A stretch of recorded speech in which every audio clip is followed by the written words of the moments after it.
Bueno, estamos visitando la sala 5 de la Casa Histórica.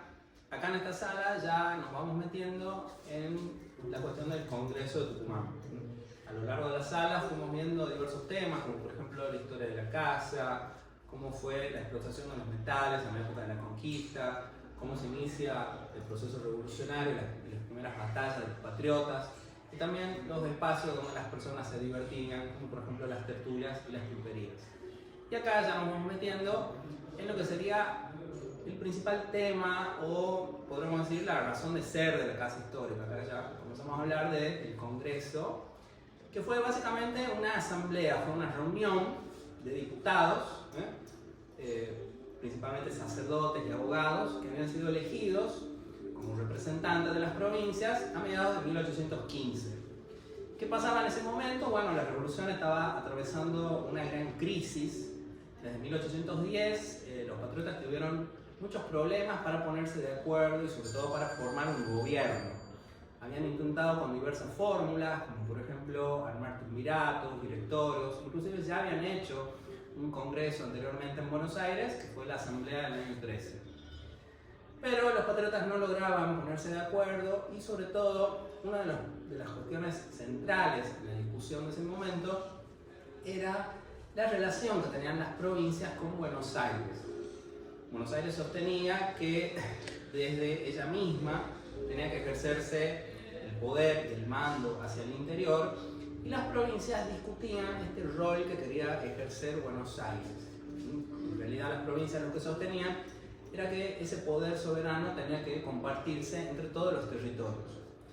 Esta discusión se va a ir tensionando con el paso de los años, hasta que hacia 1815 un sector muy importante, que es el litoral, decide enfrentarse militarmente a Buenos Aires. Estamos hablando de Corrientes, Entre Ríos, Santa Fe, la Banda Oriental, que todo este territorio va a pasar a llamarse la Liga de los Pueblos Libres, que bajo el liderazgo de Gervasio Artigas decide el enfrentamiento contra el directorio que estaba en ese momento en Buenos Aires. Era considerado, digamos, la autoridad central. Encima en Europa el panorama también había cambiado muchísimo, porque Napoleón Bonaparte sufre la derrota. En 1812 Napoleón decide invadir Rusia y bueno, las campañas militares en territorio ruso resultan en un fracaso. Entonces eso provoca la retirada de los ejércitos franceses, y hacia 1814, 1815 Napoleón ya es derrotado definitivamente. Su última batalla fue la batalla de Waterloo. Esto le permite al monarca Fernando VII recuperar el trono en España, y Fernando VII está totalmente enojado, podríamos decir, con los movimientos de independencia. España tiene una postura muy intransigente con los movimientos revolucionarios, y lo que quiere España es recuperar sus antiguos dominios en América. Por eso, a partir del regreso de Fernando VII, se comienzan a armar expediciones militares en España con la idea de mandarlas hacia el territorio americano y acabar con los movimientos de independencia. Hacia 1814 o 1815, los territorios de México, Colombia, Venezuela, Chile habían vuelto a manos de los realistas, siendo el Río de la Plata el único territorio que todavía seguía luchando por la independencia.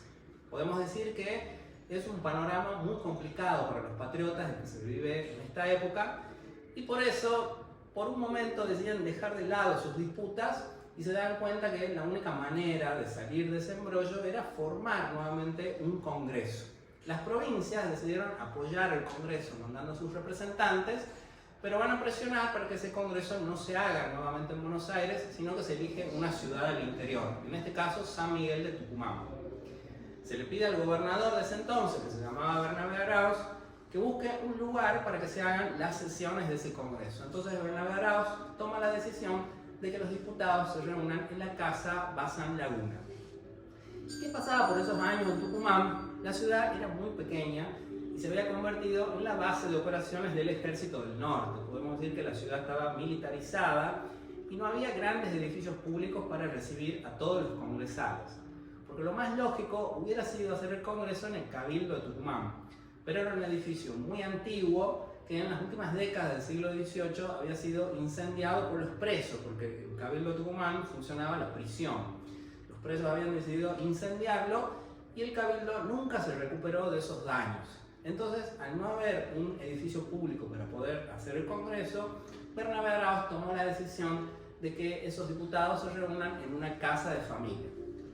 La Casa Bazán Laguna, podemos decir, que ya venía participando en la revolución, porque después de la batalla de Tucumán, la casa alojó tropas del Ejército del Norte y a partir de 1815 la casa se convirtió en almacén de guerra y en aduana. Es decir, que el gobierno revolucionario ya le venía dando usos al edificio. Por eso, Bernabé Araoz, a partir de la noticia de que el Congreso se iba a hacer en Tucumán, toma la decisión de alquilar toda la casa.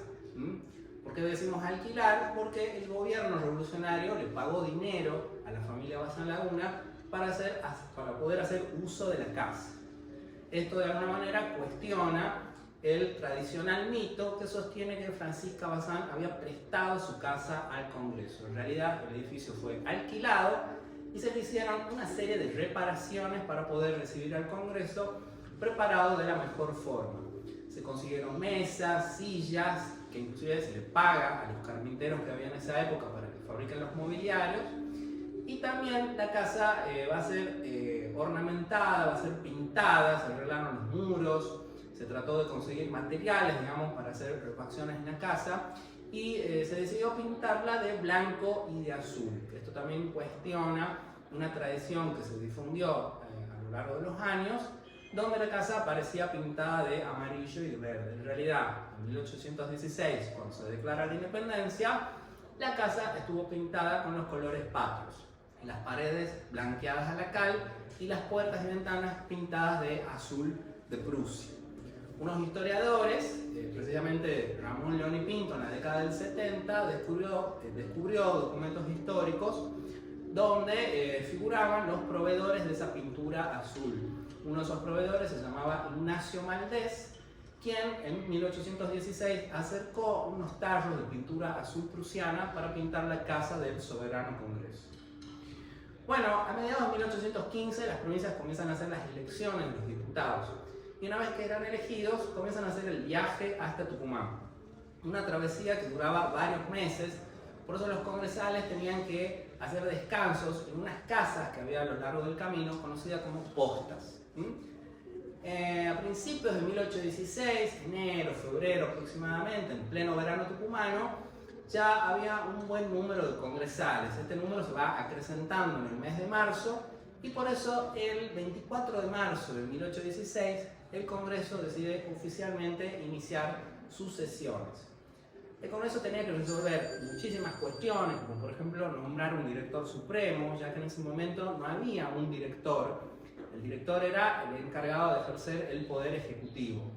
El director que había antes, Carlos Alvear, había renunciado, había caído después de la sublevación de Fontezuelas, entonces no había un director supremo. Entonces el Congreso lo primero que hace es nombrarlo a Juan Martín de Pueyrredón. Juan Martín de Pueyrredón fue una figura clave porque él después se va a entrevistar con San Martín en Córdoba, tiene una entrevista que se da después de la declaración de independencia, y en esa entrevista Pueyrredón y San Martín coordinan todos los aspectos de lo que después va a ser el cruce por los Andes. Después de nombrar el director, el Congreso comienza a trabajar en la cuestión de la independencia, que le va a llevar varios meses, hasta que finalmente el día 9 de julio el Congreso logra el objetivo más importante que buscaron los patriotas durante todos esos años, que fue formalmente romper los vínculos con España y declarar la independencia el 9 de julio de 1816.